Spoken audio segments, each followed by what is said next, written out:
നന്നായി മനുഷ്യരെ സ്നേഹിക്കുന്ന, പ്രത്യേകിച്ച് ഇൽമിനെ സ്നേഹിക്കുന്ന എത്രയോ മനുഷ്യർ.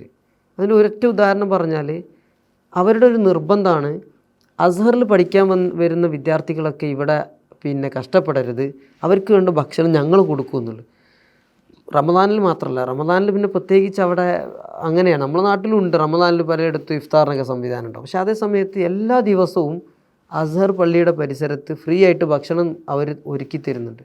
നമ്മൾ രാവിലെ കോളേജിലേക്ക് പോകുമ്പോൾ എന്ത് ചെയ്യുന്നു, നേരെ ആ സ്ഥലത്ത് പോകുന്നു, ഭക്ഷണം കഴിക്കുന്നു, തിരിച്ചു പോരുന്നു. ഉച്ചയ്ക്ക് വീണ്ടും അവിടെ പോകുന്നു, ഭക്ഷണം കഴിക്കുന്നു, ഫ്രീ ആയിട്ട് ഭക്ഷണം. അവിടെ ചോദ്യമില്ല, ഒന്നുമില്ല. നമുക്ക് അത്രയും വലിയ സ്വീകരണം തരാം. അങ്ങനെ സ്നേഹിക്കുന്ന ഒരു വിഭാഗം. അത് നമ്മൾ പ്രത്യേകിച്ച് ഈ ഗ്രാമങ്ങളിലേക്കൊക്കെ പോയാൽ, കൈറോ എന്ന് പറഞ്ഞാൽ അതൊരു മൾട്ടി കൾച്ചർ സിറ്റിയാണ്. ഉമ്മുദ്ദുന്യ എന്നാണ് പറയുക. ദുന്യാവിലെല്ലാം കിട്ടുന്ന ഒരു നാടാണ്. എല്ലാ കൾച്ചറും അവിടെ ഉണ്ടാവും. പക്ഷെ അതിനകത്ത് ഇങ്ങനെ ഒരു ഇൽമിയായ ജവ് നിലനിൽക്കുന്നു. ഇനി ഗ്രാമങ്ങളിലേക്കൊക്കെ പോയാൽ നമ്മളോട് ഈ മനുഷ്യർ കാണിക്കുന്ന ബഹുമാനം എത്രയാണ്. നമ്മളെ വലിയ ഒരു ആലിമായിട്ട്, ഒരു നല്ല മനുഷ്യനായി, ഒരു മുഖ്തദാബിയായിട്ടാണ് അവർ കാണുക. കാരണം അവർക്ക് അത്രയും ഇൽമിനോടുള്ള സ്നേഹം കൊണ്ട്.